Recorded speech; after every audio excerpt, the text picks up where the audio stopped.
Hello,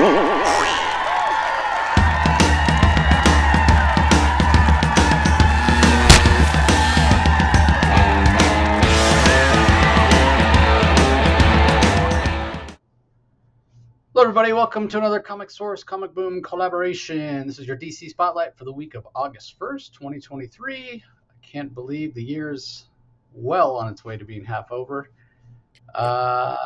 Crazy. This is an interesting week of DC Comics, I will say. We haven't been overwhelmed, I'll say, with the Night Terrors event, which we sort of expected, but even with those low expectations, at times it's underwhelmed. At times it's sort of exceeded those expectations, I guess, only because they're so low, very low bar. We really struggled with the first week that these titles were released. They just really didn't seem to be very good. So what's interesting is now that we're in August, we're getting the second issue of a lot of those titles that we initially didn't care for. And I feel like so much of it had to do with the art. The art just wasn't very strong. And, you know, as the art improved, the second week I felt like, that was better. And then the third week dipped back down. The fourth week kind of went back up. And now where are we on the roller coaster? If we keep the same pattern, this would be a down week. So we'll see. We'll see how it all plays out. I sort of have mixed feelings, maybe partly because I'm still on the high from San Diego Comic-Con, and I'm looking at some of these things as maybe better than, like, I need to be a little more objective, or are they really as bad as they first appear? So anyway, what did you think of the week overall, Rocky? Well, it's interesting that you think, you mentioned the art. I have, the art is serviceable to me. The art's fine, actually. I don't even mind the change in artistic style a little bit. I'm looking for story. And I know that they only got 2 issues, the 2 chapters here for these individual Night Terrors, collateral issues for these individual titles. And just, you can give me a theme, give me a message. You can tell me a simplistic story, but have a message behind it. I'm a sucker for a good metaphor. There's no reason why those writers can't do that. I see there are some examples that the writers have succeeded, I think, to, giving me a story with maybe their own kind of message about the character in the context of a dream or a nightmare. There's still some lessons, some life lessons that readers can learn from. And if, it just takes, what kind of story is it? And there's a couple of ones I'm going to try to give some credit to, but overall it's still, it's interesting. You and I are longtime readers, but I'm actually surprised. There's some newer people in the shop that have checked out in my local comic shop. They've actually been enjoying Night Terrors more than I would have thought. And so you sort of alluded to it earlier when you talked about biases and what have you. And maybe sometimes, we just got to step back. And it's hard for me to think what a new time reader would feel like, because I haven't been a new time reader in like 4 decades. So I don't know what that feels like. So sometimes I got to step back and maybe say, hey, maybe the new readers, this would feel better than it's feeling to me, but we'll see. Yeah. I mean, I had some people tell me at San Diego Comic-Con that their favorite Night Terrors book was Nightwing, and that one was kind of at the bottom of our list. And they were like, yeah, I know. So good. It was our favorite. Just loving it. I'm like, what? Did you not read the same book as me? But yeah, I mean, you're right. Everybody's tastes are different, and maybe they're enjoying it, more than we are. So anyway, we'll kick it off with Night Terrors Poison Ivy #2 from writer G. Willow Wilson. Ataguin Ilhan is the penciler, Mark Morales on inks, Arif Prianto on colors, Hassan Atzman Elhau on letters. This one was okay. Again, the art, very thick lines, very, very thick lines. Everything looks a little plasticky, but it's a dream. So, you can kind of set that aside. And, it's G. Willow Wilson. She's a talented writer. I typically enjoy her stuff. This fell into a little bit of the cliche for me. Toward the end, Poison Ivy's confronting some of these other characters in the dream. She's confronting the dream character that is wearing the Batman mask. And, she's realizing this is a dream, and that's not the real Harley. That's not the real Batman. Who are you really? Pulls the mask off, and she's faced with herself, right? So, again, very cliche, not anything that's groundbreaking. think back to things like, God, even Star Wars, right? When, don't go in the dark cave on Dagobah, and he basically, Peter's there, he cuts the head off. It's his own, it's Luke's own face. So this isn't anything new, right? Like, your worst nightmare is yourself, the way you see yourself. Nobody's harder on you than, yourself, self-judgment, that sort of thing. So kind of interesting. The thing about it is, though, the way that it ends with Janet from HR waking up on this park bench in what I assume is Gotham City, asking for Pamela Isley, wondering, is she still awake? Is she still dreaming? That is sort of the problem I'm going to probably be having if all of these series end the way that this one does, right? These 2-issue series. Nothing's going to be resolved in here, because no, you got to go read Night Terrors 3 and 4 when it wraps everything up. So it really sort of emphasizes again, like, what was the point of these 2-issue series? Does it get people to spend money? Not kind of like a Future State type situation where nothing's really going to be resolved. Nothing. It's all cliched. It's all. I end up feeling like, why did I read that? Like, why did I take the time to read that? Now, some of them are entertaining in and of themselves, and maybe I won't feel that way. But there are some. This one leans toward that a little bit. Like, this didn't give me any real new information for Poison Ivy. And I ended up feeling a little bit like, what was the point of me reading this? Again, less so because I think there are things to be explored here. If you're a newer reader, you're not, like you were mentioning, you're not as familiar with Ivy and Harley's relationship. There is context there is nuance, and there are things here that could be explored in the regular Poison Ivy series that G. Willow Wilson writes.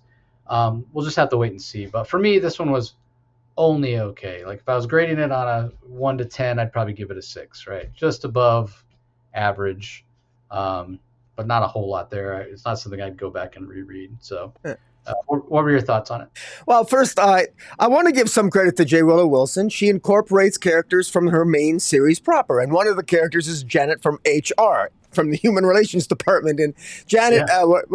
whether you like Janet or not, she's part of the story, and she's incorporated here in once again sort of a fudging of the rules that we don't really know what the rules are regarding this nightmare realm.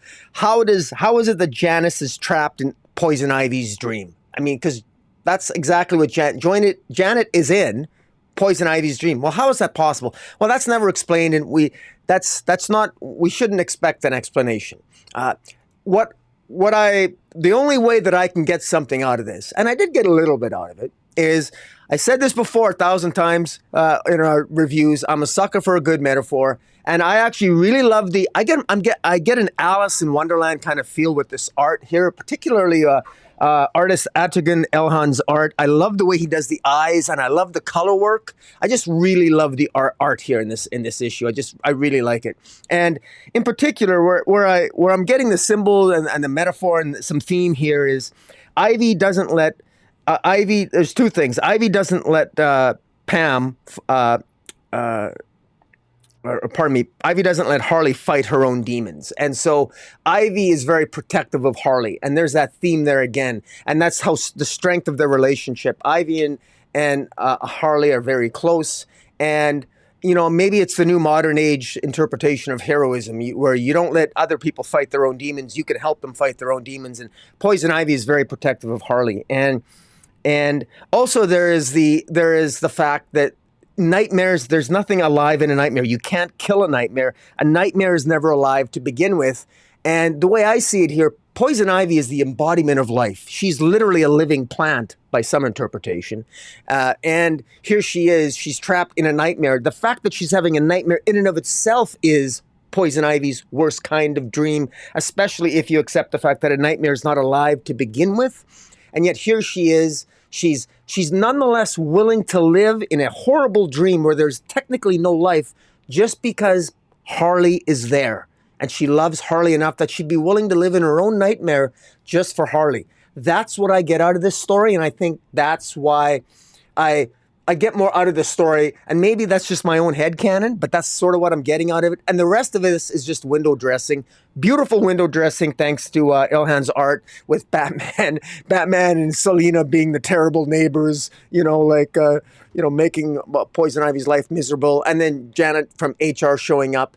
And then at the end, I mean, Poison Ivy gets out of the dream, this sort of nightmare '50s idyllic life that she was living, and of course, all these part twos are going to end with this, being the story finishing technically in Night's End or Night Terrors 3 and 4. But I thought this was one of the better ones. And again, like I said, I think it's best to.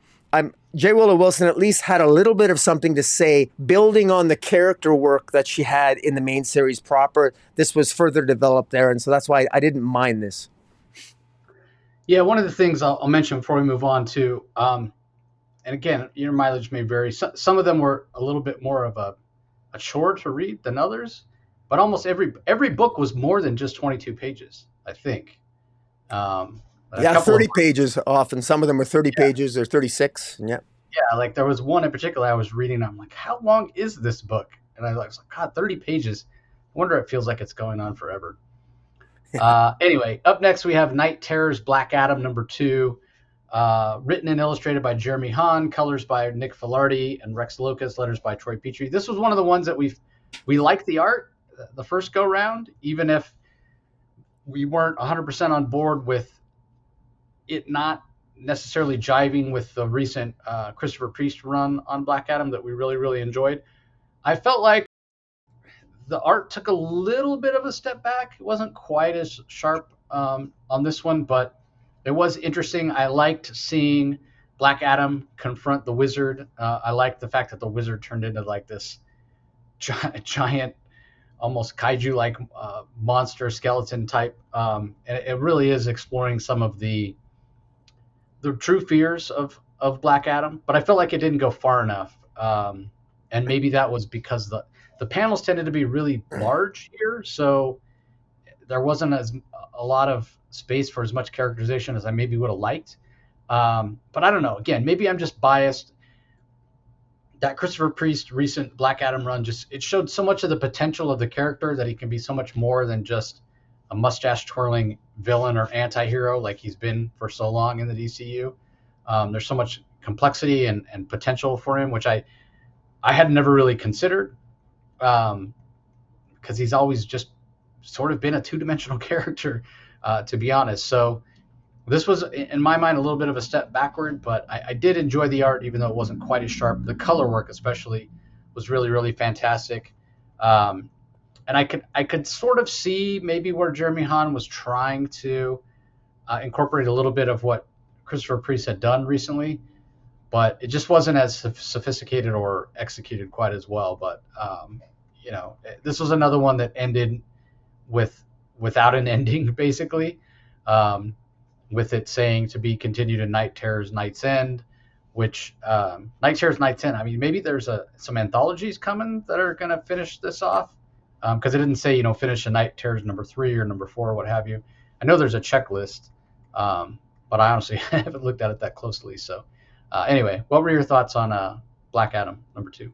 This was just as weak as the first one because I just didn't see the point of this. I don't even know what Black Adam is looking at.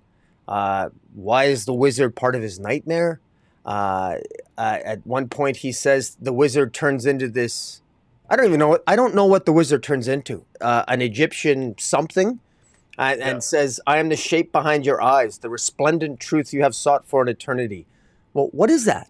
Like, what?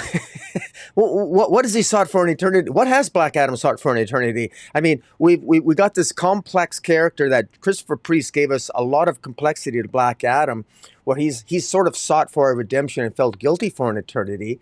And I have some idea what he's sought for an eternity, but I agree with you that there's maybe slight little hints that he could go where Christopher Priest was sort of drawing him, but of course Christopher Priest ended with Teth Adam and Black Adam being split, and this isn't that.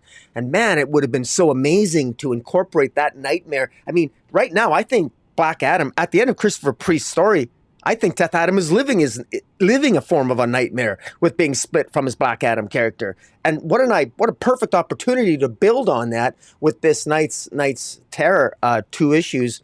But it's completely different. It completely ignores Christopher Priest's run. But in fairness to Jeremy Hahn, I don't mind his art. I don't mind his color. He did his own art and colors. Artistically, it's good.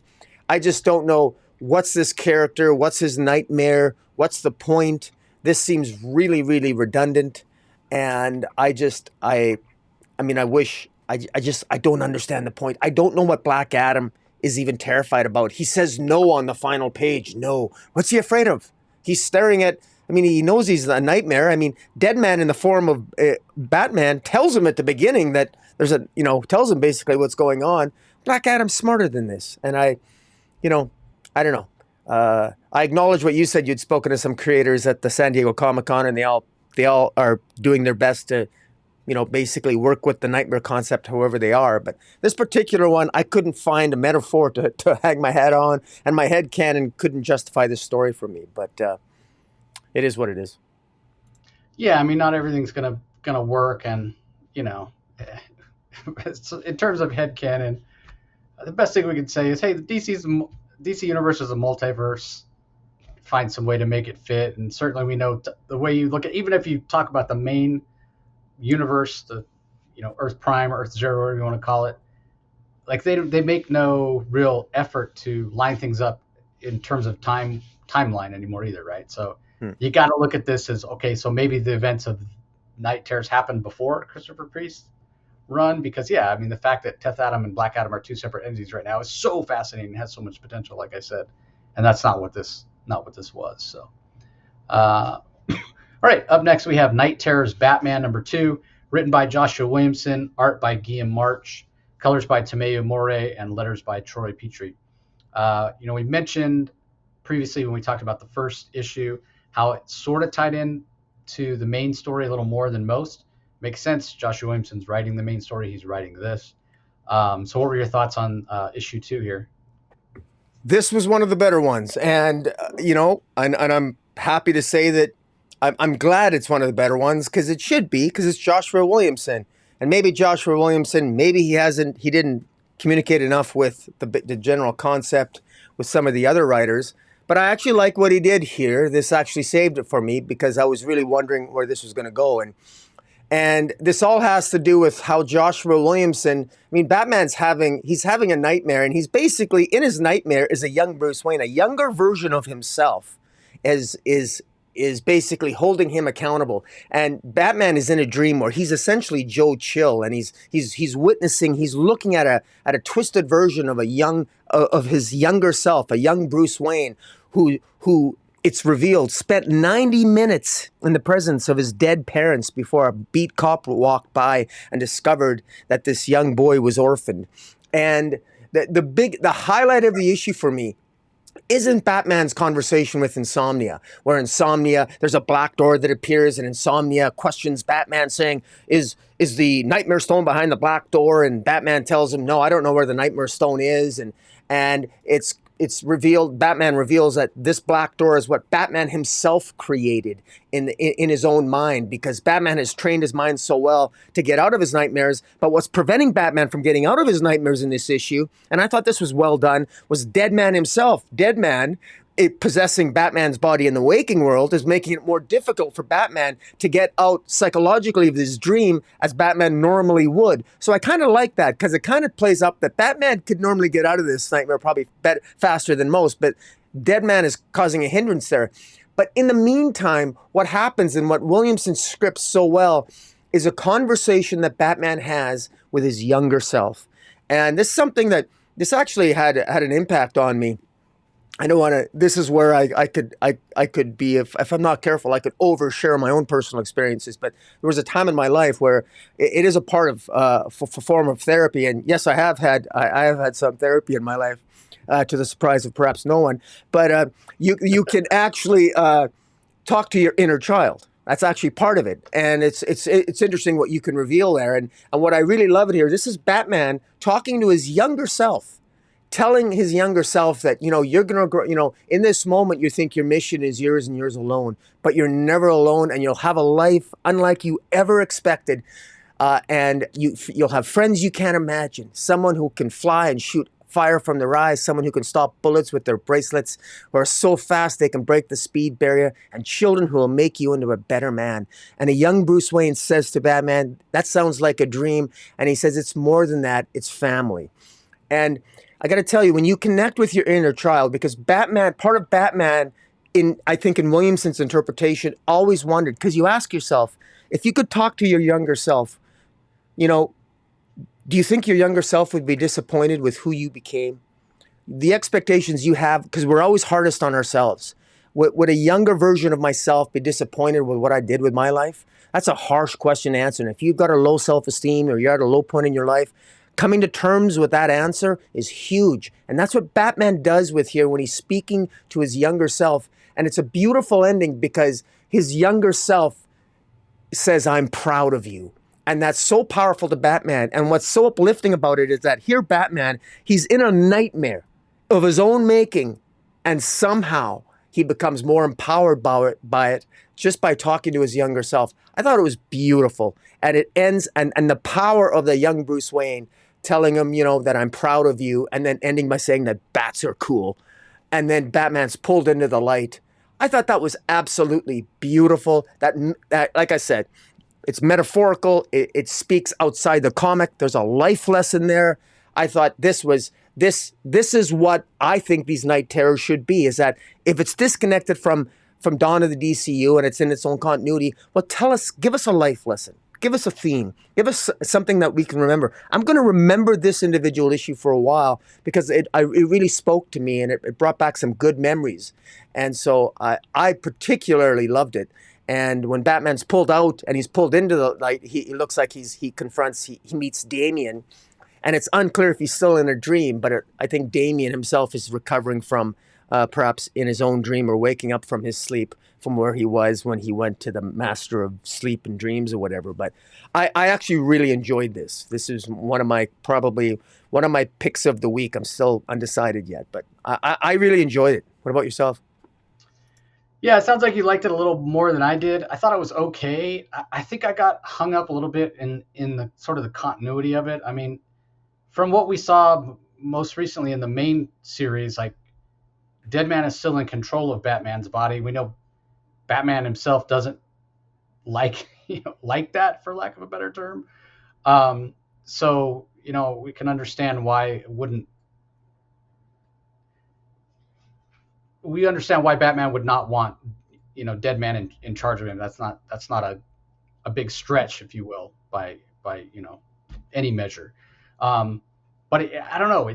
I just sort of got hung up, and it just didn't seem to make the most sense to me that Batman himself wasn't. I don't know. It just didn't make sense for me. Like, isn't Deadman still in charge? Is he? Can Batman actually kick Deadman out of his body? I don't know. It felt a little strange to me. Yeah. Not sure that it made a whole heck of a lot of sense, to be honest. So I don't know. I guess we'll have to wait and see how it all plays out in the end. And the other thing was, again, go back to the art. I mean, Guillaume March is an extremely talented artist, and I've just seen his art be so much cleaner than this in the past. And here it wasn't. It didn't feel that clean to me. So again, it was okay. I agree with you in terms of the ability for it to be very heartfelt, because it did feel like that. It did feel very much like Batman was sort of forgiving himself, like you said, being a little more forgiving of himself. We know in the past that hasn't been the case. He's been very much somebody who is as hard on himself as he is on anybody. So that's an interesting way to look at it, if you will. So again, it's okay. Just they had the potential to be so much more than it was. So I don't know. It wasn't my favorite. and I didn't think it was quite as strong as the first issue was. I felt like the first issue was of this was stronger. But again, it might just come back to the fact that here again we have this ambivalent ending. This time with Damien, as you mentioned, saying, we've lost. We are awake. This isn't a nightmare. We are awake, and things are bad. This is the real world. We've lost. So Yeah. anyway, there's a backup as well with Red Arsenal Arrow. Arsenal. There you go. and Black Canary. Speedy, yeah. Like he wears red. He has a bow and arrow. Yeah. Speedy, Arsenal, what have you. And Black Canary, which, I mean, correct me if I'm wrong. We didn't have a backup with them the first go round. Yeah, no, we didn't have a Night Terror's Green Arrow. No. Yeah. So, what were your thoughts on this one? Well, there's really not much to say. I actually don't mind this. I will say it's not necessary, but I love the relationship between Roy Harper and his daughter Liam Harper, and this is making it very clear that Roy Harper's fear, he's afraid of not that he'll ever miss a shot with his arrow, but he's afraid that what he missed with his daughter, and that's really what this reinforces. He's afraid that because of all that time he missed with his daughter, that maybe that I'm reading this into I'm inferring a lot of this. I'm inferring from the narrative because it's only like a couple, 3 or 4 pages. I'm inferring that he fears all the time he missed with his daughter it's going to be a negative for him, that he won't be able to catch up, he won't be able to get to know her again, and all that time that he missed. And that was the most poignant for me. And meanwhile, while he's having those fears, that dream, that nightmare, Black Canary fears literally not being listened to, people ignoring her, losing her voice, and there's a big full-page screen with her mouth being, closed, and she loses her mouth and her ability to sonic cry, and ultimately they both wake up, in large part because Black Canary manages to scream, and it'll be continues in Night's End as well. Whether or not they're in the waking world or in each other's nightmares still, it's not clear.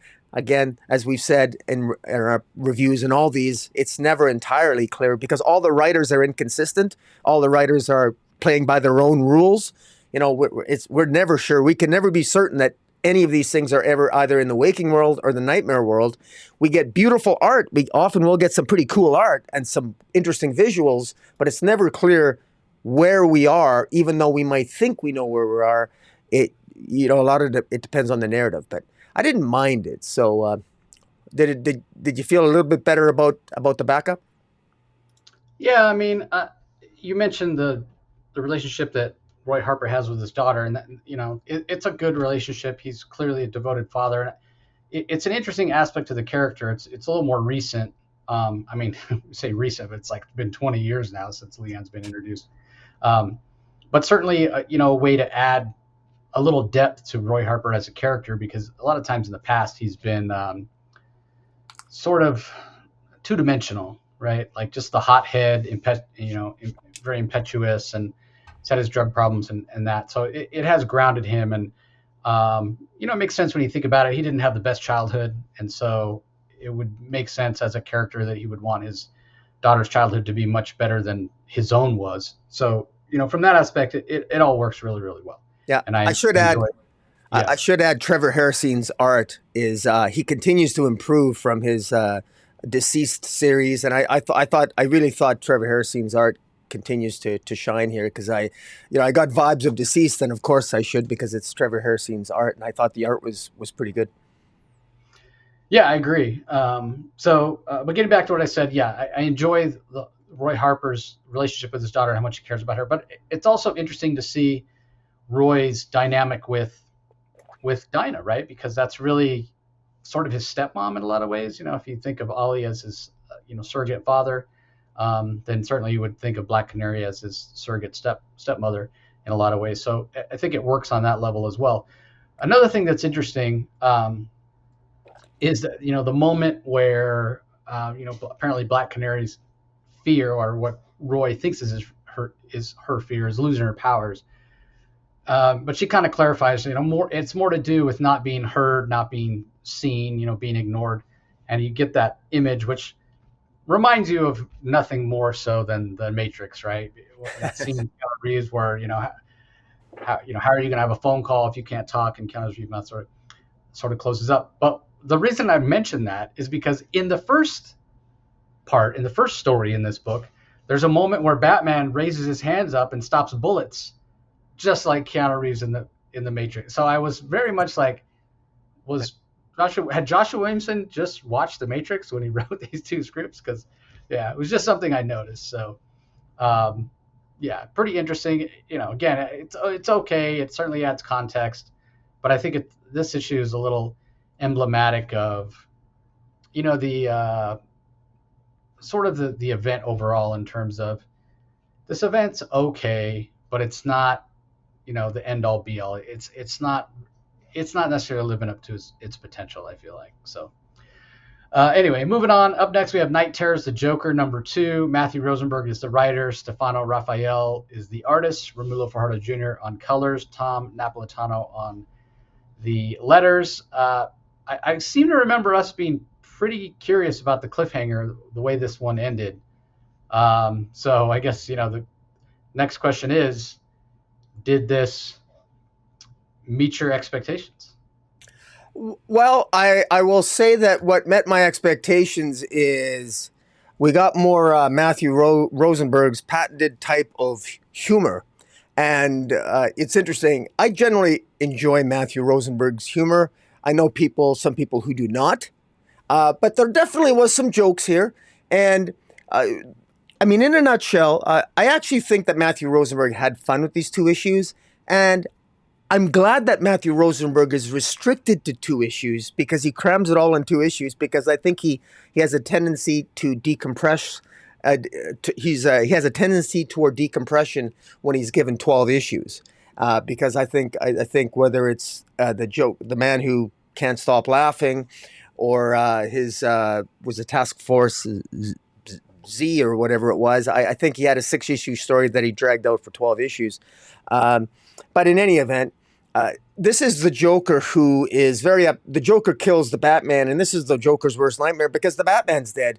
And in this part too, a Batman is actually still alive, but it's actually the Joker. So the Joker is mild-mannered sort of corporate worker for the man during the day, and then at night the Joker himself becomes Batman. And because if Batman isn't alive, because Batman is actually dead, and the corpse of Batman is actually in the Joker's closet. The Joker has a wife now named Lena, a son named Albert, and I love the fact that Joker's son Albert has a shirt, wears a T-shirt that says "Free Punchline" on it. So there's a bunch of little inside jokes here. There's jokes that there's jokes that the Joker tells while he's Batman, and that is, why did Batman kill his sidekick? Because he was caught robbing. How does Batman take his coffee? Dark. Or sometimes with just ice. Just ice. Justice. Anyways, very, okay, now is that really funny jokes? No, they're bad jokes. But that is the Joker. You expect bad jokes from the Joker. And it is his nightmare after all. So do you expect good jokes in the nightmare for a Joker? I don't know. There's other funny moments where Mr. Freeze and Scarecrow show up applying ostensibly to apply for a job with the Joker with the Joker looking to hire them, but it's clear that they want the Joker. They think the Joker's up to something because he's trying to get all the spoils and he's trying to take all the credit for Batman and I mean, again, all of this is a little bit schizophrenic. There's even a baseball tournament, a corporate baseball tournament, where it seems to be like the Wayne Enterprises versus LexCorp Industries, and at one point, the Joker kills Jimmy Olsen, strangles him to death, and it's all kind of it's just crazy, and Bruce Wayne is there and invites Joker back to his place. For shellfish, and even though he's got a shellfish allergy or some damn thing, and again, Insomnia ends up being there, and it sort of ends, it ends with the Joker coming back to his place and witnessing his son Albert find the corpse of Batman falling out of the closet, and that's not a heck of a lot more. like I to be honest, it just sort of ends abruptly. It just sort of ends with the Joker then waking up out of his dream, and he's surrounded by Solomon Grundy, the ventriloquist, and some of his other minions, and he decides to go back to sleep, which is really weird. So it's not much of a nightmare for the Joker if he's prepared to go back to sleep. So I didn't, again, it was very meh. I got to the end of this and I couldn't really get, there was just, I chuckled at some of the jokes, but beyond that, I couldn't really get like a central, you know, point to it. It was one of those things where I felt a little bit, I sort of like just shrugged my shoulders. So I don't know. Did you get anything out of this? No, I didn't. And I sort of have mixed feelings, right? Because the immediate feeling I had when I finished reading it is like, why did I read that? Like, what was the point? Like, how does this tie into night terrors? And what is there for me to really take from this? Like, I really, because yeah, it ended on the cliffhanger, and we thought, well, is that corpse of Batman that's behind him in the cloud, is it gonna come alive? But it ended up just being, this whole issue just felt like a regurgitation of the same idea that we had repeatedly in the first issue, and that's, you touched on it yourself, the fact that without Batman to sort of define him, the Joker feels useless. He feels like he doesn't have a purpose. That was established in the first issue multiple times, and it does make sense if you're a long time, DC reader. Without, and again, Joker is chaos, but if there's anything that grounds him, that keeps him from just being a complete lunatic and having no purpose, and when somebody is that insane and that chaotic, it's sort of easy to dismiss them. And why do I need to care? Whatever, they're so insane that you can't relate to them, right? Well, the one thing that grounds the Joker, the one thing that keeps him doing the things that he does, like threatening citizens of Gotham or coming up with these plans, is he does it to get to Batman, right? To threaten Batman, um, to have engagement, to have a reason to exist, right? To have a reason to get out of bed in the morning.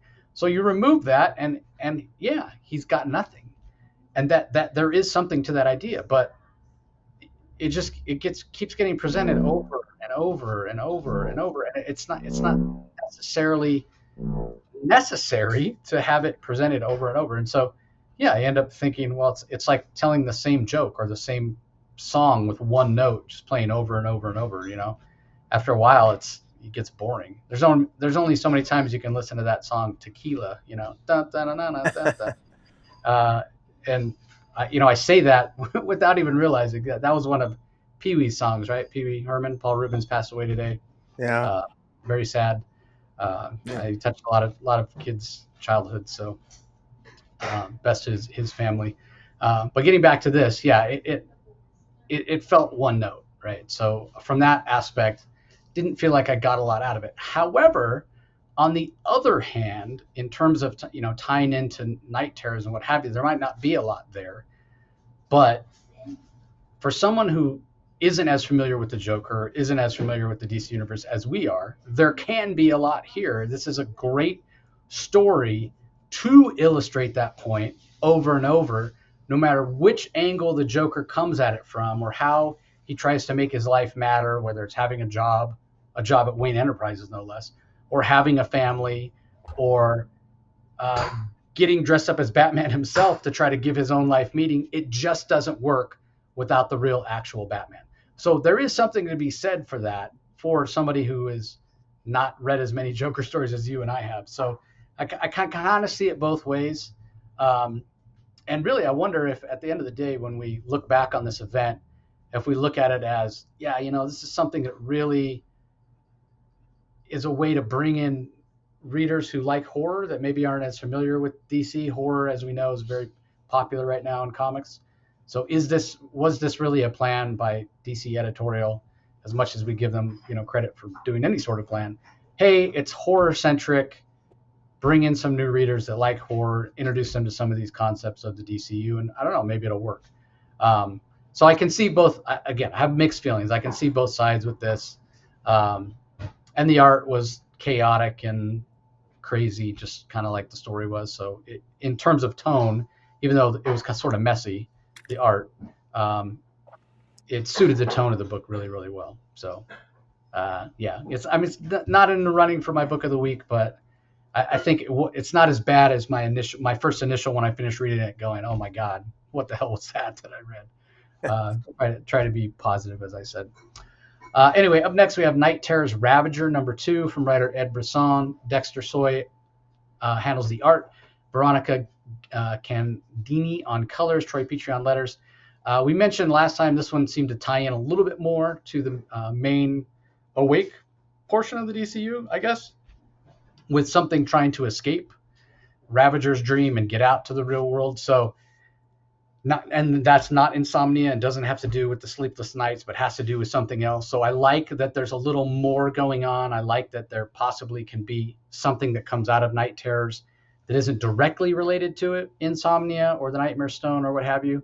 So, credit Ed Brisson for doing something like that. Plus, he's been writing The Authority, and this sort of could have been called a Night Terrors Authority because, we do see Peacekeeper 1 show up here. The Authority is mentioned. I understand why they call it Ravager because it does. What's that? Sorry, you mean Stormwatch? Stormwatch, right. Not Authority, Stormwatch. Yeah. Stormwatch, yeah. Stormwatch.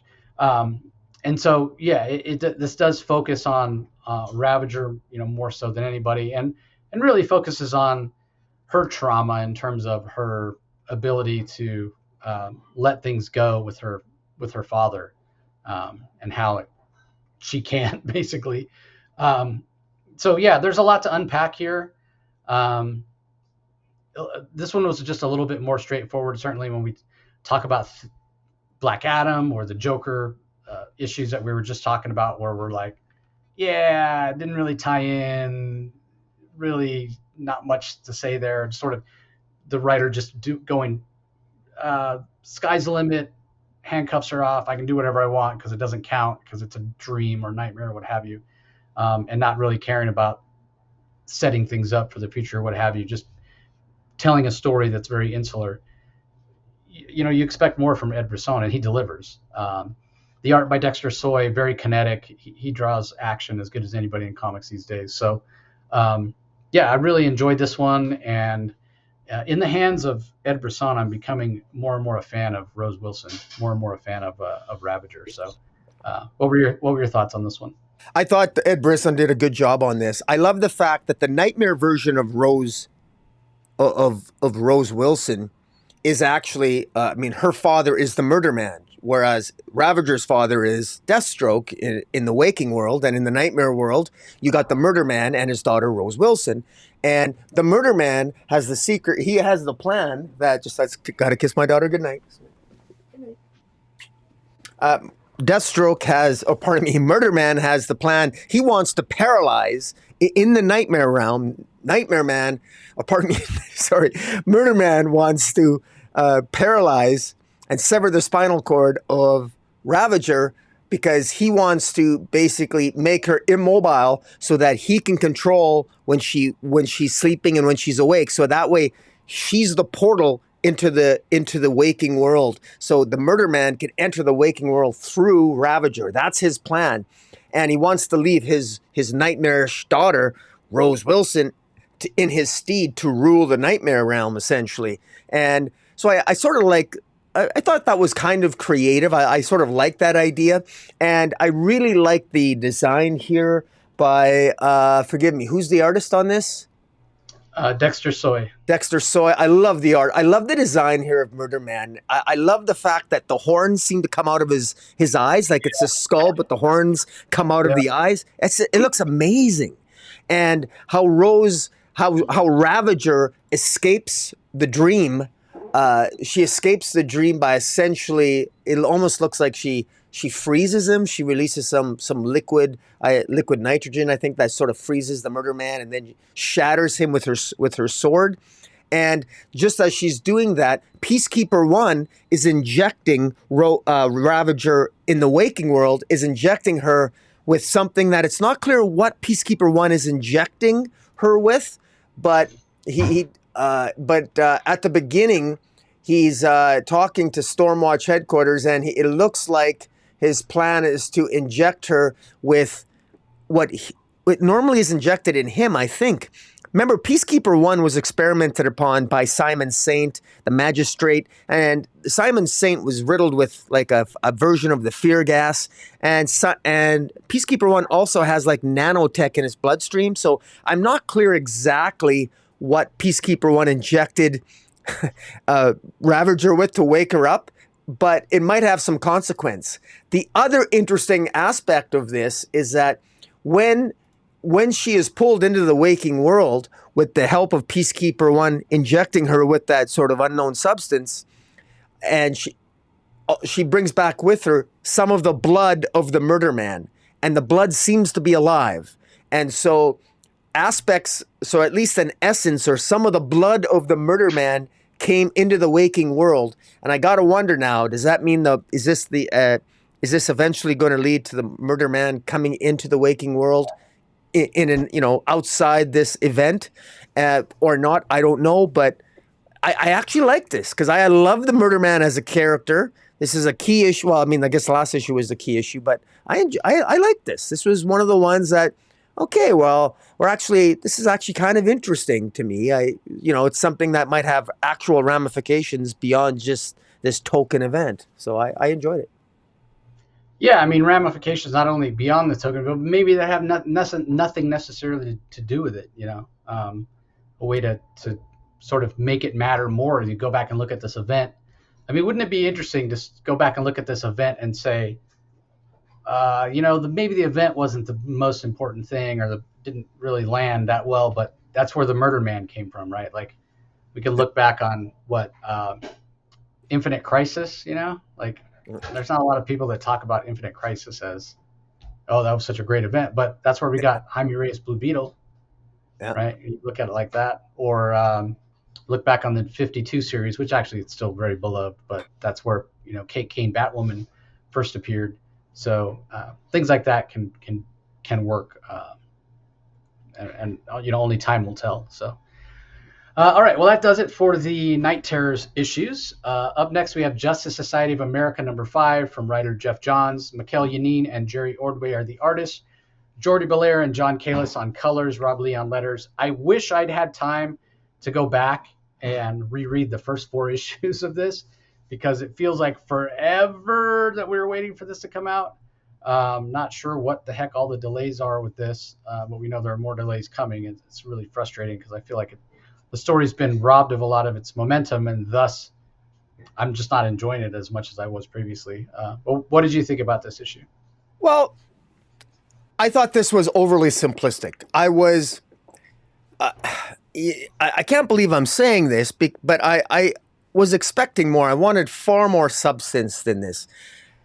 It's interesting to hear your comments that you feel you had to go back and reread the previous issues. I actually feel the opposite, because usually I'm the one that, if I forget, I'm the one that needs you to sort of remind me of what happened. But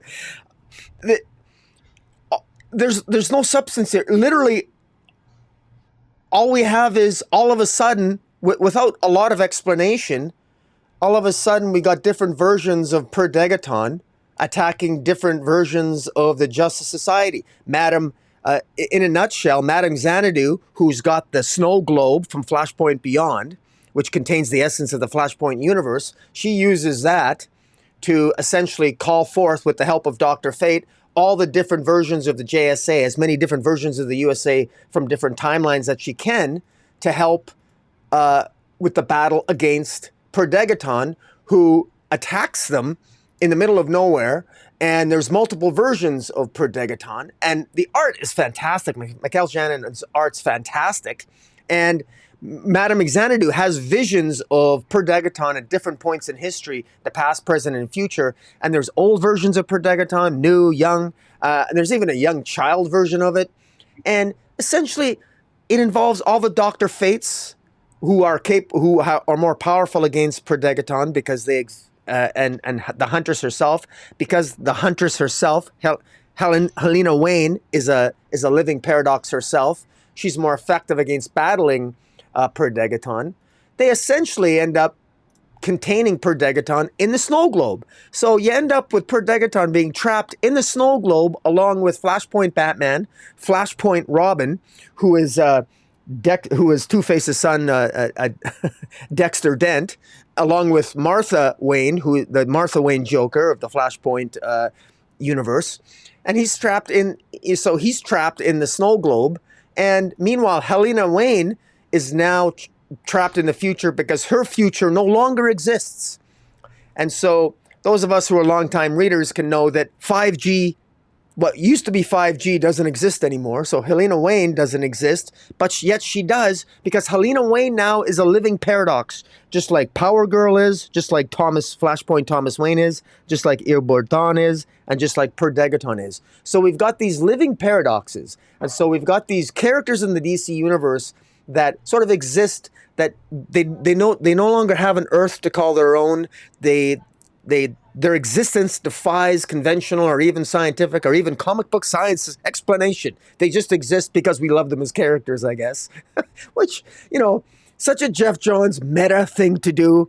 So I really like the outcome here. I like the fact that at the end here, Batman is telling Madame Xanadu, like, you gotta send Helena Wayne back. Like, this is his daughter, and he knows that, Helena Wayne is trapped in the present, and she loves her dad, and how's Catwoman? How's her mother going to react to this? Selena, how's Batman going to react to this? Batman already has struggles with his own family, and we got a Batman Catwoman Gotham War coming up. Is Helena Wayne going to be part of that? How is she going to feel? She's got to know that her parents didn't always have a functional relationship. In fact, they defined dysfunction quite well, and it's interesting. So I love the questions that I'm asking. That's one good thing about Jeff Johns. I think we got so much.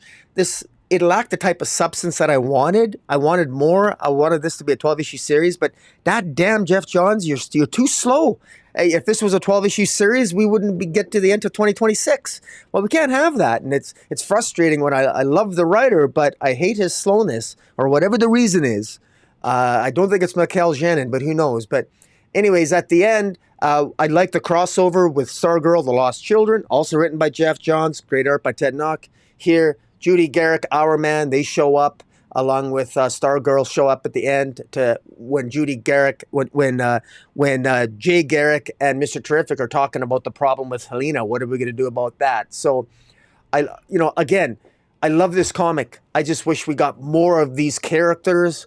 And I wish it would come out regularly, because between this and what Mark Waid's doing with World's Finest and with Last Days of Lex Luthor, I think that, I think that's what DC needs to focus on. So I enjoyed this, but I have mixed feelings. I love the new characters. I love that Helena Wayne's back. And I can't wait for Helena to partner up with Power Girl again, see if Lee Williams is going to be working with those two to get the classic World's Finest team up between Power Girl and this new Helena Wayne. And yeah, so I'm excited. So, despite my misgivings, I'm still happy with the outcome here, because it just I have a smile on my face at the end of this comic, despite all the dysfunction I see in the future for Batman and Helena Wayne. But what do you think? Yeah, I mean, I sort of agree with you, right? Was it entertaining? Yes. Was I expecting more? Yes. And maybe that's not fair for me to, because it's Jeff Johns, for me to expect something, absolutely amazing every time. And I'm not by any stretch saying that he's phoning it in, but the man is busy. And I don't think it's Mikel Janin that's taken a long time. And there's two artists on there. Ordway's doing some pages as well. Right. But it just does seem like every time Johns does a comic these days that the scripts are the books are late. So, I don't want to point the finger at anybody, but you kind of wonder. But was the art amazing by Janin, especially seeing all those different versions and a double-page spread, all those different versions of the JSA? Yes, amazing.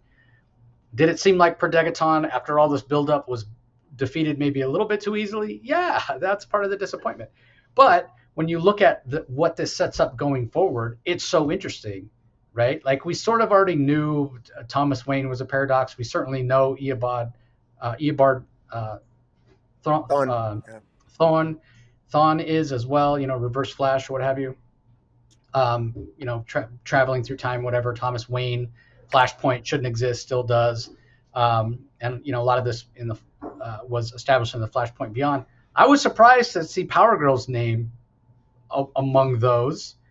You can understand why Helena Wayne is part of that as well. She was warned not to go and tell her father that when and how he was going to die. She didn't care. She did it anyway and destroyed her future in the process. And now she's someone who doesn't have a future to go back to. She's one as well. So yeah, that opens up a lot of potential storylines, a lot of interesting storylines. So, that's all really great. What's going to happen with Jay? And again, you can see the interconnected parts of this story with other things that Jeff Johns has been doing, right? Whether it's Stargirl and the Lost Children, whether it's Flashpoint Beyond, whether it's Doomsday Clock or whatever, right? We these sidekicks that supposedly were erased from history. Well, now history to some extent has been changed. We know we're getting a Jeremy Adams series that's going to talk about Flash and his daughter that he had forgotten even existed. I mean, again, this type of storytelling is great storytelling, great potential for future stories of DC, and really captures what DC does best.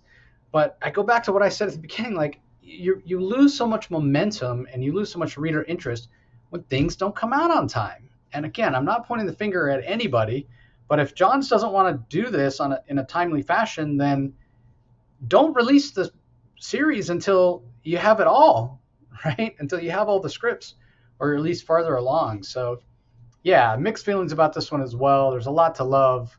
But you just wonder if at some point it's like they can't even remember what happened in the last issue. I'm just going to wrap it up this way. Not that there's necessarily any continuity errors. It felt like it was building up to something so much bigger than this. Like when you talk about the potential and the consequences, you see all these different iterations of Per Degaton. You talk about Power Girl being a paradox. You talk about Helena Wayne being a paradox. You talk about bringing these lost sidekicks back. Like, this is a big deal, but yet it doesn't cross over into any other part of the main DCU, right? It's all sort of in the Jeff Johns corner that it's mentioned. And these are the kind of things and events that Johns used to run for himself, and it mattered. And it feels like it matters a little bit less these days. And I don't necessarily blame DC or whatever. If they can't count on these books coming out on time, then you can't really tie the rest of the universe into it. Then you have things like what happened with Tom King's Batman run, where he wasn't able to do things in a timely fashion because they were waiting on Doomsday Clock and that sort of stuff to come out. So it's just unfortunate. All right, up next we have City Boy number 3. This is written by Greg Pak. Minku Zhang is the artist. Sonny Gao on colors, Wes Abbott on letters. We saw last time Superman showed up to talk to Cameron. He talks to Cameron in this one. They're talking to Dr. McCarrison, who's working for Apocalypse, who wants to basically turn the Earth into another version of Apocalypse. He wants to take advantage of City Boy's ability to speak to cities, to basically have the city of Metropolis overrun the planet, replicate itself, overrun the planet. The planet will become one giant city, much like Apocalypse with fire pits and what have you. So that's a really interesting aspect of the story that Greg Pak has introduced here. And so Superman himself tries to talk to the embodiment of the city, which is like this dragon construct. Talks about how, if you're Metropolis, you know me, you know how much I care about you and what have you. But he really is not able to communicate with the city in any sort of meaningful way, at least not the way that City Boy can. And so ultimately it's up to Cameron to talk to the city, and he has to confront some of his own trauma to some extent. And I really appreciated that. It definitely seems like he's on a journey. He's growing as a character. And he actually leaves Metropolis. The dragon morphs from this big, dangerous-looking dragon to a much smaller embodiment of the city. And when Cameron decides to leave to go to Bloodhaven to sort of, it seems like he's going to search for his mother and what happened to her. He leaves the little embodiment of Metropolis, the little dragon, with his homeless friend, I guess we'll call him. The one that Fujimoto, the one that was being threatened in the first place by this gang, and that was the reason that that Cameron cut loose and unleashed his powers on the Doctor and the Boss Chung gang. So that was heartfelt as well. You can tell we haven't seen the last of Fujimoto, and what this journey is going to be with Cameron and his ability, what his communication is going to be like with Bloodhaven.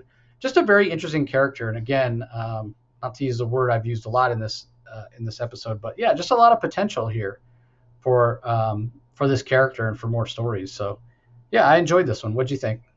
I thought it was really well. I really appreciate Greg Pak. I really appreciate his understanding of Superman, and that really, really shone through here. And you could really see that Superman is an inspiration to City Boy, and Superman cuts City Boy a lot of slack here, and he allows City Boy Cameron to make mistakes, but to think it through for himself. It was just a wonderful portrayal of Superman. And particularly, there's that dialogue, conversation between them where Cameron he's kind of afraid because the embodiment of Metropolis is this monster. And Superman almost successfully talks the monster down because he tells the monster who embodies Metropolis that the people love you, we love you, you're the city, you're home to all us people, basically telling him everything is, you're great. But it's not enough. But so Cameron has to talk to this sort of like embodiment, and Cameron says he's a monster, I can't. And Superman says to him, well, monsters are in everyone. And he says, well, Superman tells him, well, what's in a monster? Well, monsters have heart, and you can talk to a monster, and you can, you don't, and everyone, just because something looks harsh on the outside doesn't mean that you can't find something on the inside worth loving.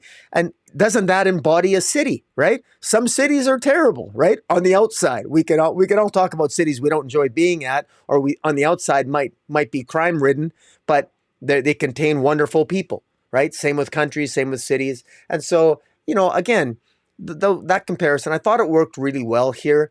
I have a little bit, I think it's a little wonky for me, the whole idea of a city being embodied in these little creatures, and the fact that he left the creature alive. So I don't really understand how you can have a flying consciousness of Metropolis hanging on a bum named Fujimoto in Metropolis. That seems a little bit odd to me. And then now City Boy is going to go to Bloodhaven for the next issue, and I'm thinking to myself, is this what's going to happen? Is City Boy going to have an embodiment of every city in the form of a different animal in every city? And it's, it just that seems really odd to me. I don't quite have a handle on that. The whole idea, I liked Jack Hawksmoor of the Authority. His connections to the city, I kind of liked when they were a little bit more mysterious and esoteric, and sort of like something you couldn't quite get a handle on, but it was kind of cool. This idea that, this city is becoming these constructs and all this other jazz, I don't know if it quite worked for me with that. It was a little bit corny, but Greg Pak saved it for me because of the character work. And I really like this Cameron, and I loved his work on Superman too. So this is a good kid, Cameron. He's likable. I like to have a likable character, because there's some new characters you and I could talk about that I don't like at all. But in any event, so I like Cameron. I'm good. Yeah, the question would be, if Cameron had pink hair, would you still like him? No, I wouldn't. We'll talk about the pink hair in a minute. Yeah, speaking of, let's talk Adventures of John Kent, Superman #6, final issue of this. Tom Taylor has said it's not the end of John Kent. Sure, we'll hear about another John Kent series being announced. I just wish that just give him his own series. Like, why not just continue this? Even if this arc is done, just continue. Like, I don't know. I mean, the answer, of course, is because you can do a new #1 with a ton of covers or what have you. Just give him, if you're going to give John Kent a book, give him a book, call it Superboy, and be done with it. Anyway, this is written by Tom Taylor. Clayton Henry is the artist. Jordy Blair on colors. Wes Saban on letters. This is not, again, what we expected it to be, what we were sold on this series as. John Kent taking on Ultraman. But this finishes off John Kent versus the Injustice Superman, basically. So how do you think it all played out in the end? Well, I have to say this ended far better than I thought it was going to be, because, to be clear, and I said this every time, every issue I've said this. I need to be very careful and review the story that is told, not the story that I wanted Tom Taylor to tell. And so, frankly, the story that Tom Taylor is telling here clearly is moving toward an attempted redemption of Injustice Superman. He clearly hinted at that at the end. It's very possible that the ending of this could result in a redeemed Injustice Superman at some point in the future, which I'm not a fan of, but I know many people would be. Because I know Tom Taylor online has gotten some slack. People have criticized his Injustice series, even though it's beloved. A lot of people think Superman would never do that. Well, here in this series, through John Kent, it's very obvious that John Kent here wants to confront Injustice Superman, who is going to be executing Batman and executing Harley Quinn. And John Kent won't allow that to happen. So John Kent, at this issue, flies as he talks Barry Allen out of getting involved. He takes out Green Lantern. He takes out Hawkgirl. He takes out Wonder Woman by making sure she's off planet and can't get back fast enough for John Kent to essentially stop. And John Kent breaks out Batman and Harley Quinn, takes them to safety, and then confronts the Injustice Superman. And there's even, Tom Taylor has some fun with the lines, reminiscent of Superman 2. Kal-El, would you care to step outside? Says John Kent to Injustice Superman. And, they have a confrontation. And Injustice Superman even breaks the wrist of Jay Nakamura. And it becomes quite apparent here that, you're expecting this big battle, but John Kent does the exact opposite of what Injustice Superman expects. He attacks Injustice Superman, but instead of hitting him, he hugs him. He hugs him as a son would hug a would-be father. And then Tom Taylor does something that, while I have mixed feelings about, but damn, I think it works. Even though it felt forced, there's that speech that Lois Lane gave to John Kent that I thought didn't make any sense. Why would Lois Lane tape a holographic speech to give to her son and say, only listen to it when you get to where you're going? Well, he plays that speech to Injustice Superman, and the words that Lois Lane speaks to her son John could also be interpreted a different way if heard by Injustice Superman. And and I thought it was very clever what Tom Taylor did, because Lois Lane is as surprised as us readers are that her son, John Kent, seems to be unaffected by what Ultraman did. And she says to him in the holographic speech, which we saw in previous issues, I'm sorry for what you have to go through, for the trauma you had to face head on. And she says, after everything he did, it would have been easy for you to hate, but I know even now you don't, and it's remarkable. And Lois Lane is talking, it's clearly she's talking to John Kent. She's talking about her son.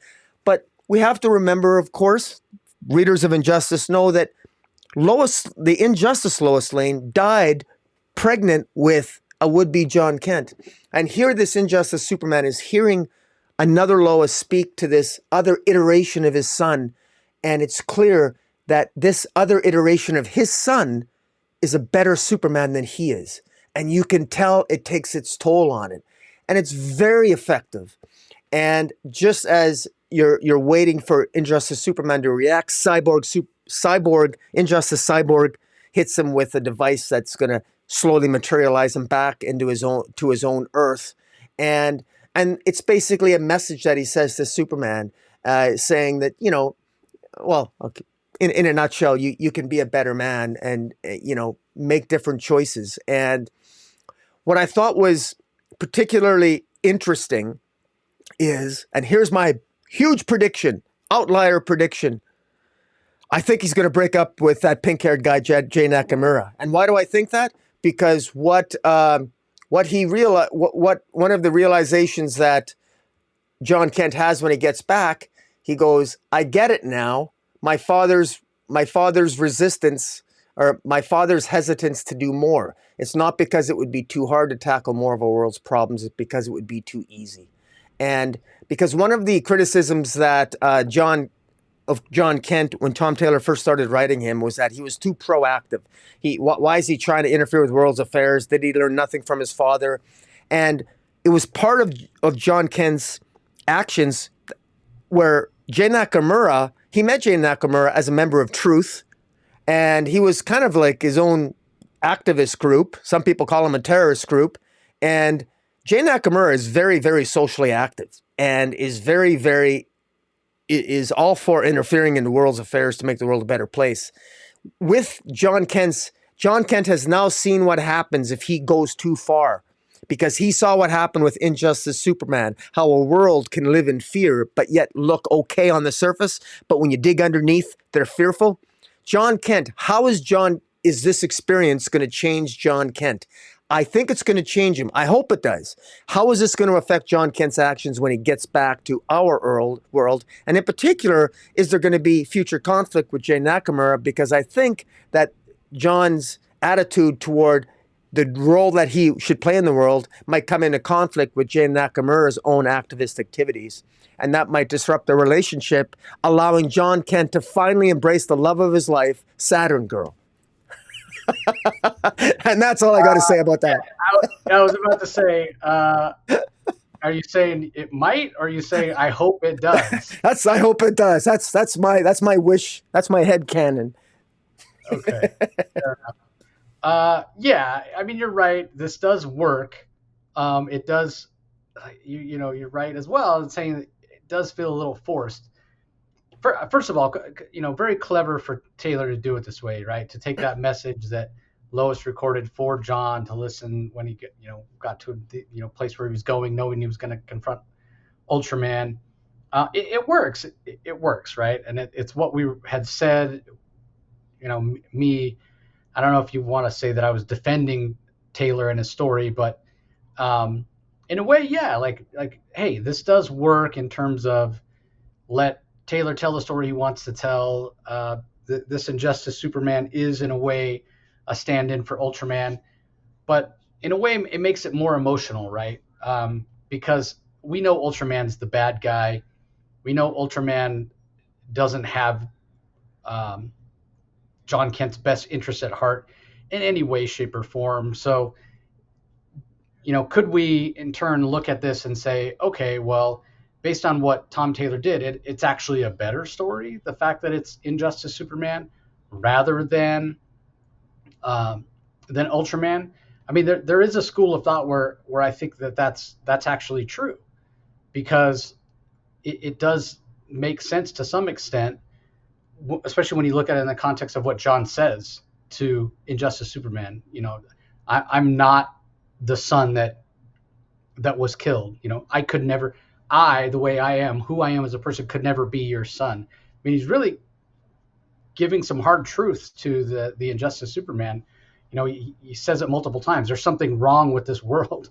The fact that Wonder Woman or Diana does, she would never act like this. This is not the Diana that I know from my world. She would never do these sorts of things. So it's a very interesting story at the end of the day with what John confronts Injustice Superman with, do better and what have you.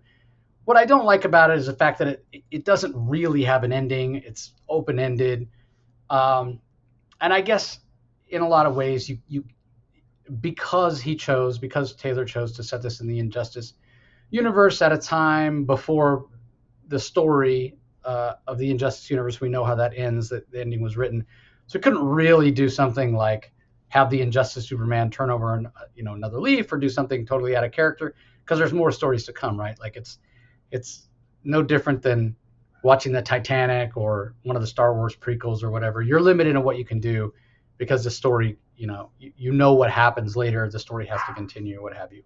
But ultimately, John Kent was very true to himself with what he did, the choices that he made throughout the series. So you give kudos to Tom Taylor for doing that.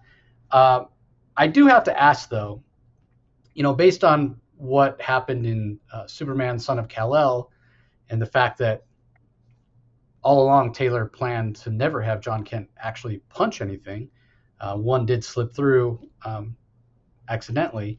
But even here, when it comes time to confront the Injustice Superman, he talks about being fast. It gives the impression that he's going to actually fight Superman. He's going to actually fight Injustice Superman. And then ultimately that's we know that's not what happens. You mentioned it. He moves at super speed and he hugs him. So I only mention it. I only bring it up to say this. What is it going to take to have John Kent actually fight some things, actually punch some things, you know? Um, and I don't know the answer to Well, that. I So know we'll he have, wouldn't have hugged Ultraman. yeah, yeah, 100%. So we'll have to wait and see. Hmm. Up next, we have Peacemaker Tries Hard, book number 4, written by Kyle Starks. The art is by Steve Pugh, colors by Jordi Belair, and letters by Becca Carey. What are your thoughts on this one? This one was I remain entertained by this. The humor in this I thought was even better than what was certainly on par with the second issue. This is the third issue. Sorry, and I love the variant covers as well. I love the I actually, from my retailer, I ordered the through previews. I ordered the movie covers. They're actually my favorite. And yeah, it's just really good. The art, Steve Pugh's art is fantastic. This issue has Peacemaker. Peacemaker wants to rescue his dog Bruce Wayne. He wants to rescue his dog Bruce Wayne, and the Brain and Mala betrayed Peacemaker, and they actually tried to kill him, but he survived. And now last issue, the Peacemaker has a new sidekick called the Red Bee who's helping him. And the Red Bee is an individual who's got one Bumblebee who is sort of like a superpowered Bumblebee that helps him out. I'm not even sure if it's a superpowered Bumblebee, but it seems to have like strength in it. And here, this issue is hilarious. Peacemaker, they go to a cafeteria. They confront General Immortus in a cafeteria who's ordering pie. And then they threaten to shove a napkin dispenser up his rectum. And General Immortus, was called their bluff, but then changed his mind because he didn't want a napkin dispenser up his rectum. And this is the type, again, we've said it before, this is the type of humor you would expect to be right out of the Peacemaker series. I think it's funny. It's crazy.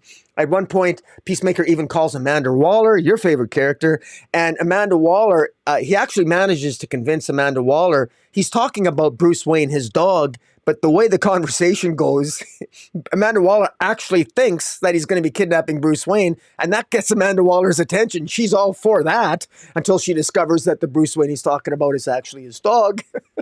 And, well, that's not going to work out.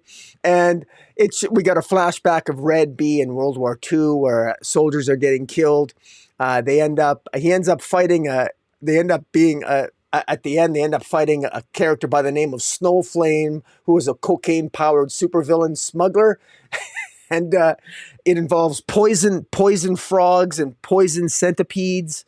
And he ends up defeating this cocaine-snorting villain called Snowflame by putting the poisonous frog in this giant batch of cocaine powder that he snorts, and he ends up unfortunately snorting the poisonous frog. It's absolutely insane. Meanwhile, the Bumblebee manages to get into the handcuffs and take the handcuffs off Red Bee. I mean, it's just crazy. The art's fantastic. The battle between Snowflame and Peacemaker really is hilarious. It's fun to go through the pages. The art here is truly fantastic.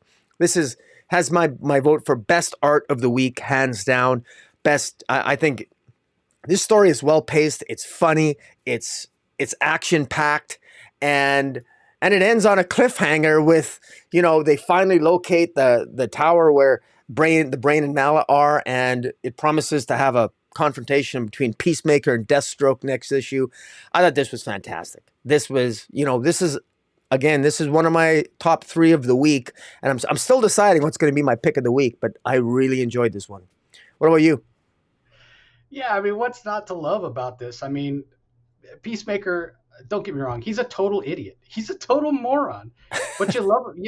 You love him for it, right? I mean, he's so inept and so just over the top, ridiculously dumb. But it works, and you can, as much as I don't like Amanda Waller, you can totally understand where she's coming from when she, after the conversation with Peacemaker, when he's saying, yeah, we're gonna go save Bruce Wayne, and you can tell she's like, wait, Bruce Wayne? How does he even know who Bruce Wayne is? And then when it comes out, he realizes, wait, you're talking about your dog.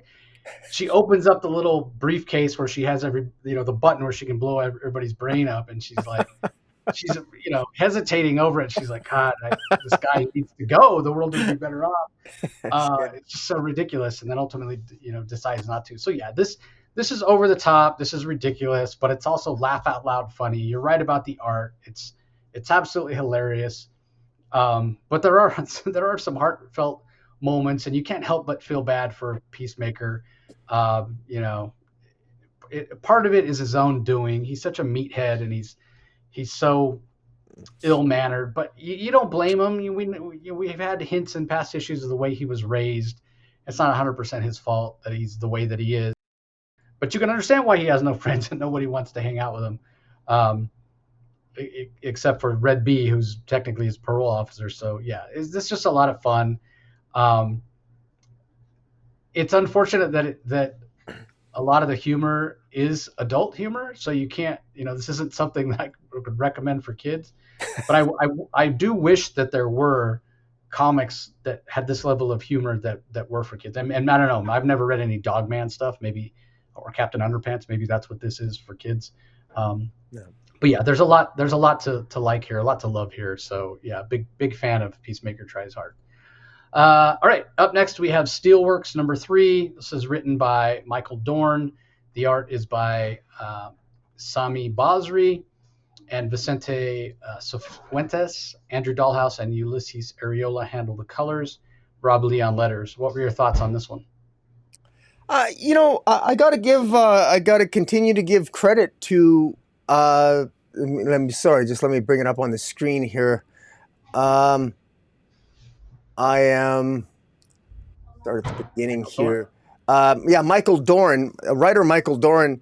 Yeah, actually, I'm impressed here because I thought that because my initial fear is that how much can you really work with this idea of AI and future tech and everything else? But Michael Dorn is making it his own, and you know the issue here, which I think is actually it's extremely timely and very very interesting. In particular, just this past weekend, I was reading on Twitter of all places.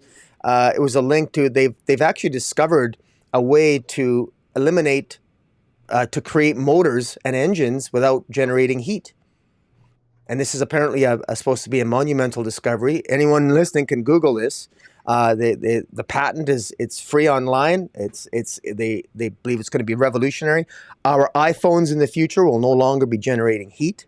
It's literally something we won't require cooling systems for mechanical machinery. Anyways, I'm just putting that out there. This is stuff that's happening in real time. Our world is changing very quickly, and technology is we're being bombarded with it. And 0-point energy is what John Henry Irons has created, and that's thanks in part to his studies of war world tech. And what's interesting is that there's what John Henry Irons is wrestling with is to what extent should he introduce this to the world? And he's got some interesting quotes that that Superman actually said an interesting quote. Superman said to him when he was debating the merits of it with Superman. Superman says, regarding technology moving too quickly, is society ready? And the quote is, "What will become of us if there is nothing to save? If technology can do everything for us and we don't require saving, what then?" And there's a great Jonathan Safran Foer quote, which is where that's from. "Save a king and you've saved a nation. Save a warrior and you've got a battle. But we are who we choose to be." And it's all about good intentions.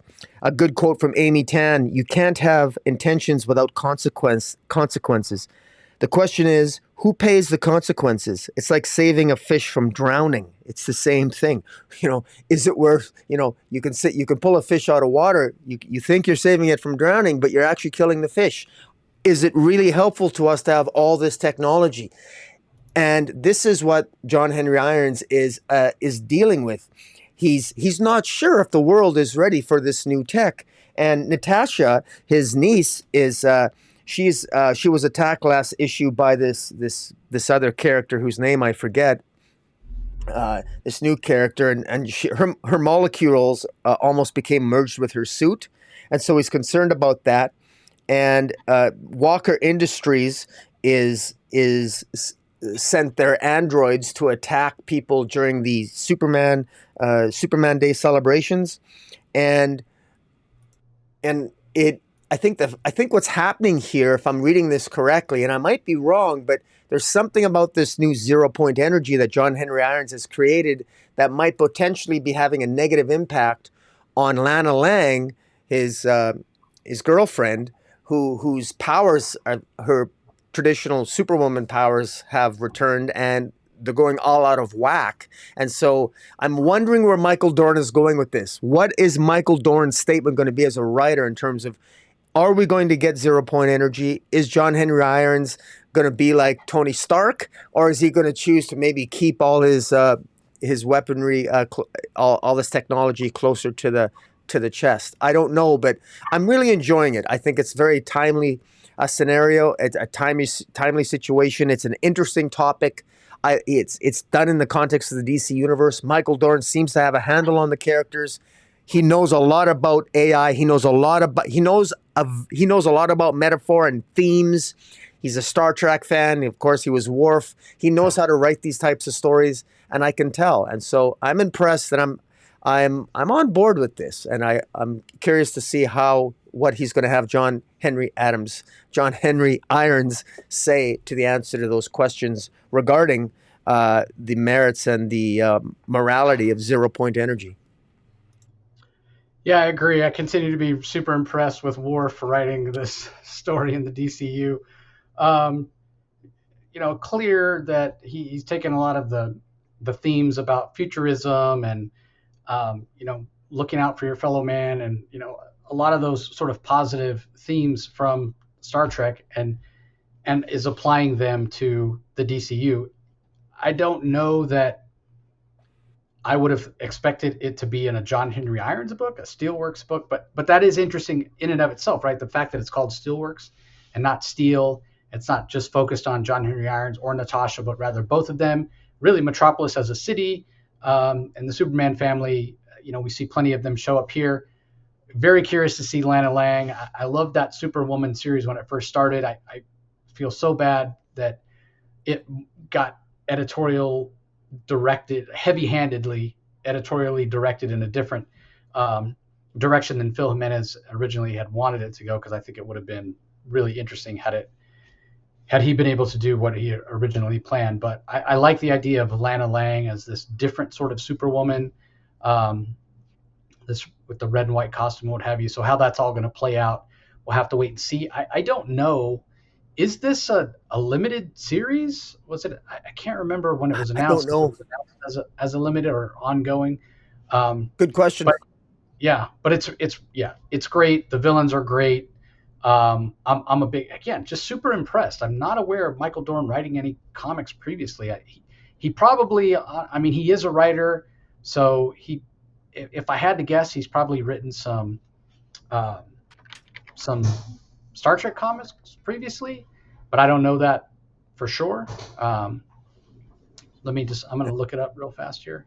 No, if I look, it looks like this is the first comic he's ever written. It's Steelworks. So yeah, super impressed. The art by Sami Basri and Cifuentes is fantastic. So I'm really surprised how much I'm enjoying it, and not because I didn't expect it to be good, but just because I have never been a big fan of Steel. Like, yeah, when we go back and look at those 4 different versions of Superman, the Metropolis Kid, the Man of Tomorrow, the Last Son of Krypton, and the Man of Steel. Those were kind of the subtitles of the 4, being obviously the Connor Kent being the Metropolis Kid, and the Man of Steel being John Henry Irons, and the Man of Tomorrow being what turned out to be Cyborg Superman, and then the Last Son of Krypton was the Eradicator.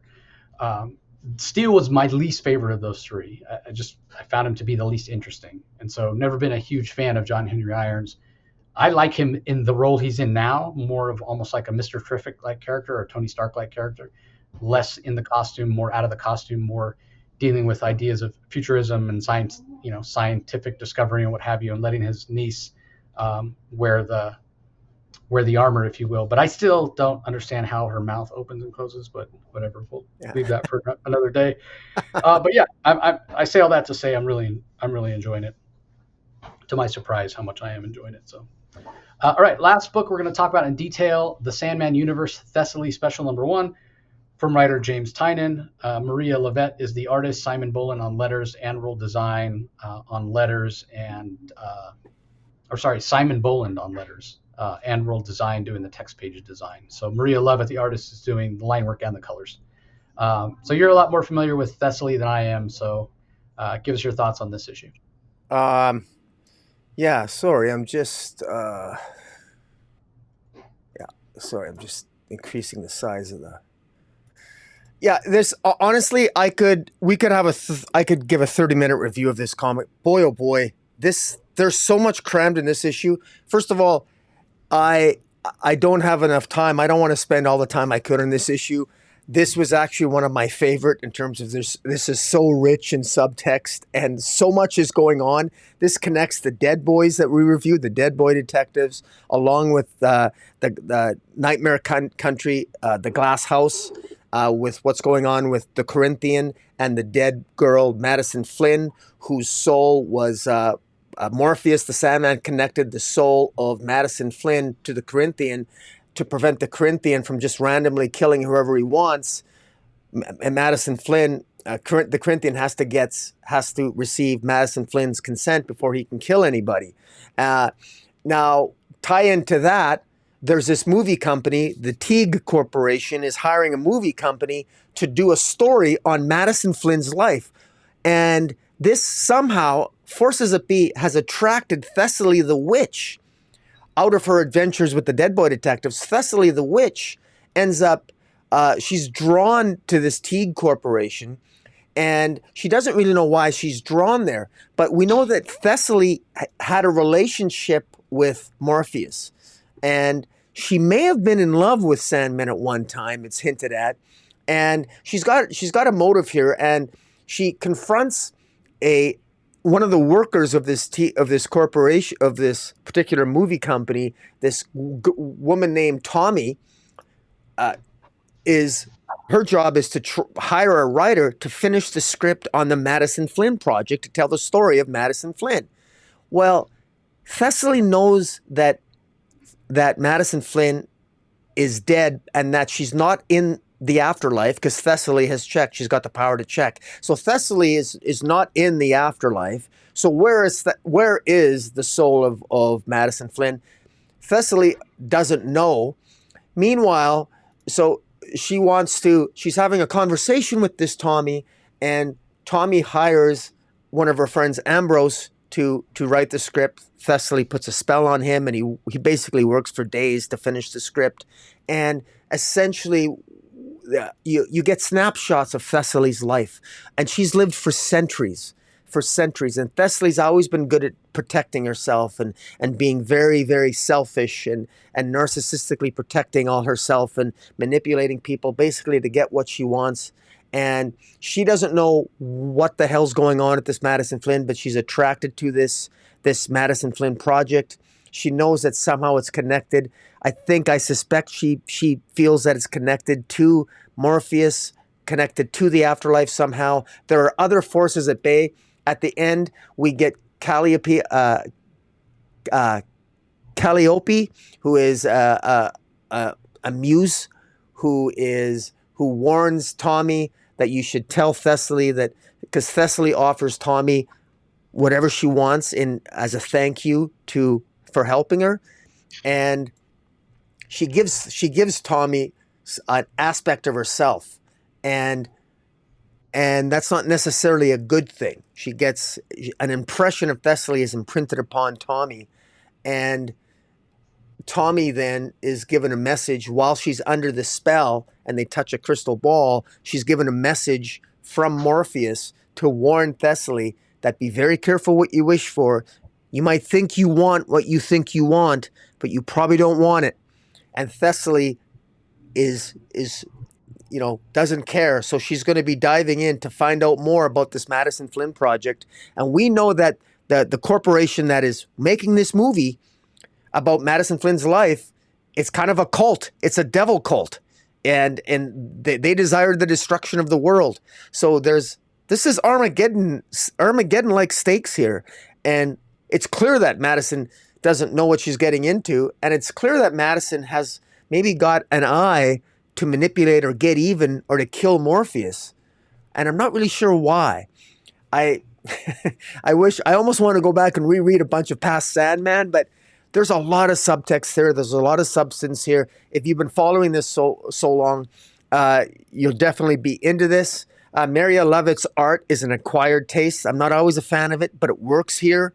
And she did the art for Brian Azzarello's Faithless series, which is very, very sort of like soft core adult.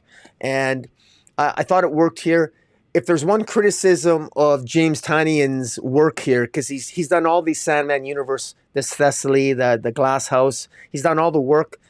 I don't like how things are disconnected. We should have, these things should feel more coherent. This should have been all one series. It shouldn't be broken up. This shouldn't be a Thessaly special. It should be part of, the Dead Boy Detectives, the Glass House, because this is continued in Glass House.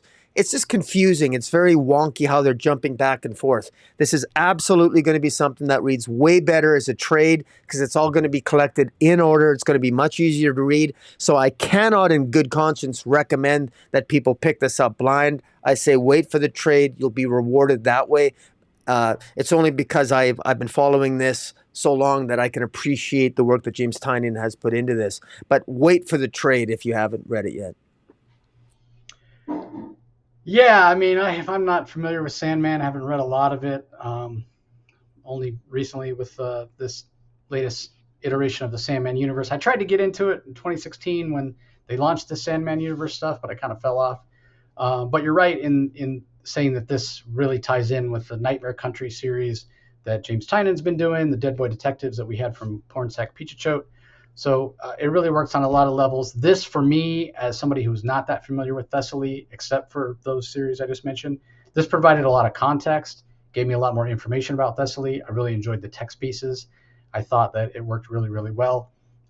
So you're right in saying that if you haven't read any of the Sandman universe stuff, you'd probably be better off waiting for the large trade that collects it all. But if you just want to know about Thessaly, if you want to use this as your gateway to maybe go back and read the first volume of Nightmare Country or the Dead Boy Detectives or what have you, this will totally work on that level as well. And yeah, the art suits the tone of the story. Thessaly she's such an interesting character. She's so complex, right? Because in a way, she's not somebody you should be rooting for. She's the protagonist, but it's definitely not a hero. But then when you look at the things that she's done and the choices she's made in her life, who among us would not do whatever you have to do to survive, right? Even at the expense of others. So when you've lived as long as she has, it becomes your only sort of motivation is to keep surviving. You've survived so long, all you can think about is how do I continue to survive? So there's a relatability there, even if there's not necessarily, or an understanding, I should say, even if there's not necessarily a relatability or the ability to root for her and say, yes, I would do the same thing in her situation. You might not agree with what she does, but you understand why she does it. And to me, those are the best sort of villains. Not that I would go so far as to say she's a villain. She's sort of amoral, right? Like she doesn't do anything for the sake of being bad or wanting power or whatever. Her entire existence is predicated on her making decisions so that her existence will continue. So anything that she sees as a threat, she just wants to wipe it out. So there's something to be said for that sort of single-mindedness. And again, it's an interesting character because you can sort of predict her behavior, what she's going to do based on those motivations, but it just makes for interesting stories. So really impressed with what Tynion did here. And I'm glad DC did this because it provides, as I said, so much more context to what's going on in Nightmare Country. Glass House is the one that's going on right now and gives context to things that came before as well. So like I said, that's the last book we're going to talk about in detail. There is also Scooby-Doo, Where Are You, number 123 that is out this week. And then there are a ton of collected editions for DC. We have Swamp Thing, Green Hell hardcover, which is written by Jeff Lemire, Doug Mahnke on art, David Barron on colors. Blue Beetle Graduation Day, which was the series that was written by Joshua Trujillo. with art by Adrian Gutierrez. It has both a hardcover and a softcover out this week. Batman One Bad Day Bane has a hardcover, as does Batman One Bad Day Clayface. All of the previous Teen Titans stories that are sort of young adult that were written by Cami Garcia with art by Gabriel Piccolo, those are being reprinted in a new edition with a connecting cover. So we have Teen Titans Raven, then we have Teen Titans Beast Boy, and then we have the one that brought them together, Teen Titans Beast Boy Loves Raven. So those three are all collected, as I said, new editions with a connecting cover. And then adding to that world of Cami Garcia writing Teen Titans, we have her version of Robin in a new graphic novel trade paperback that's out this week as well. And then also in sort of the young reader line, we have Young Alfred, Pain in the Butler, which is written by Michael Northrup. Sam Lufty is the artist. And it's Alfred as he attends the Gotham Servant School. So, a little bit of a different version of Alfred. Obviously, we know in the main DC continuity, yeah, he was trained by his father to be a butler, went to school and what have you, but that all happened overseas in the UK. Here in this one, I think they want to tie it a little more closely to Gotham, so he's going to the Gotham Servant School. So kind of in line with a lot of those series that we have that talk about, Gotham Academy or Arkham Academy, that kind of thing in a school setting. And then finally, the last collected edition I'll mention is Punchline, the Gotham game hardcover, which I don't think that we found really enjoyable. I thought it was okay. Didn't really advance Punchline as a character as much as we probably thought it would. That one's written by Blake and Tinny Howard. Great art by Gleb Meldikoff, colors by Luis Guerrero. So those are the collections that are out. Big week for DC. And now comes the moment of truth, Rocky. You can't put it off any longer. What's your DC book of the week? Oh man, it's still tough. And you gave me so much time to think about it too.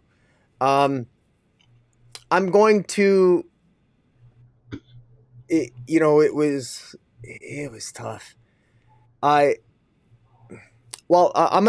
gonna cheat. I have to cheat a little bit because I think it's only fair that the one I enjoyed the most from a storytelling point of view was Thessaly, because I'm not a huge Sandman buff, but I really appreciated the work in for Thessaly, and I just want to show that yeah,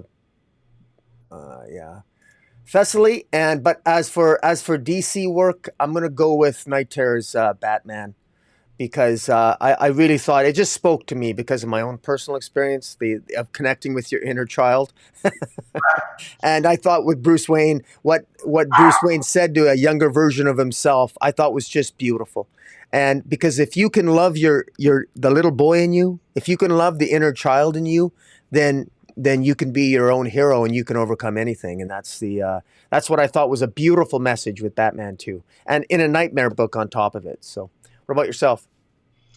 Yeah, it is tough. And not because anything stood head and shoulders out above the rest, but there were several books that I really enjoyed. Justice Society of America, it could have been more, but it was super enjoyable. I liked the ending of Adventures of John Kent Superman, but also kind of the same thing. It could have been more. Steelworks is really impressive. Thessaly, I really enjoyed, gave a lot more context. But I can only pick one, and Peacemaker tries hard. I didn't mention that one either. It's just laugh out loud funny. It was a good week. Yeah, it really was. But for me, not for any of the Night Terror. I'm not really considering any of the Night Terrors ones. Although Batman probably was the best, as you said.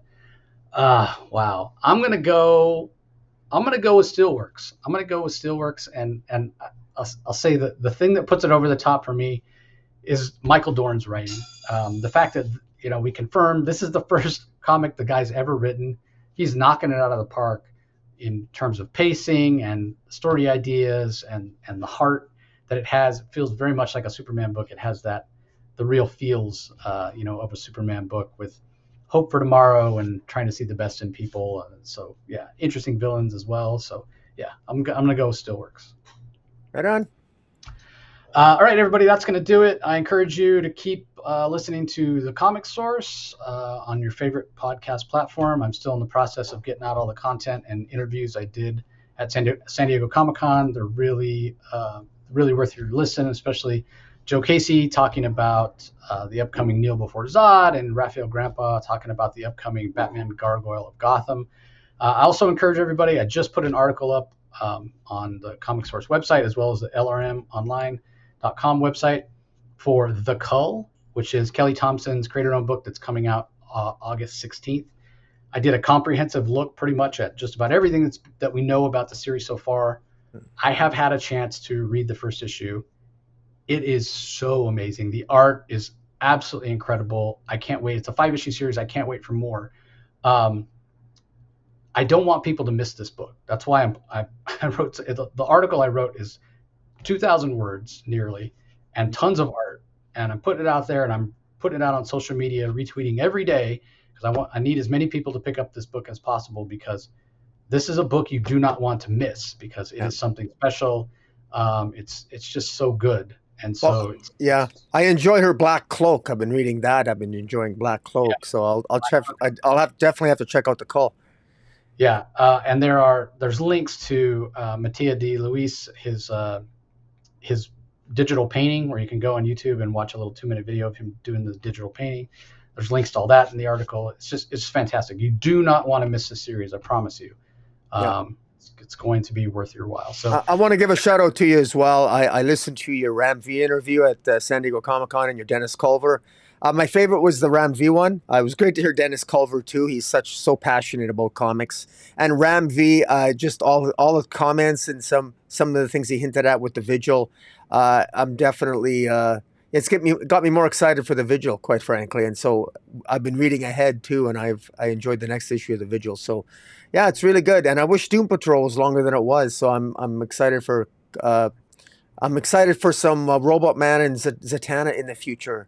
If I read in between the lines of what I hoped in the future, I'd like to see more of Robot Man and Zatanna. So I encourage everybody to go to Comic Source Podcast, listen to those, subscribe, and those interviews. Because what I like about them too is that they're like 15, 20 minutes long, so they're really quick to listen to. There's a lot of substance to them. It's well done. Yeah, I appreciate that. I wish there was a little more substance to the Joe Casey one, but he was limited in what he could say.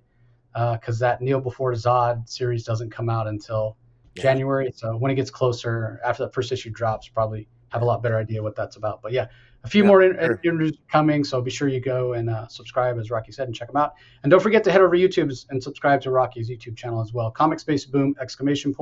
Once you're there, you know what to do. Ring the notification bell, leave a comment. Be sure to subscribe so you don't miss any of our DC Spotlights or the other content that Rocky has on the channel. So we appreciate everybody's support as always.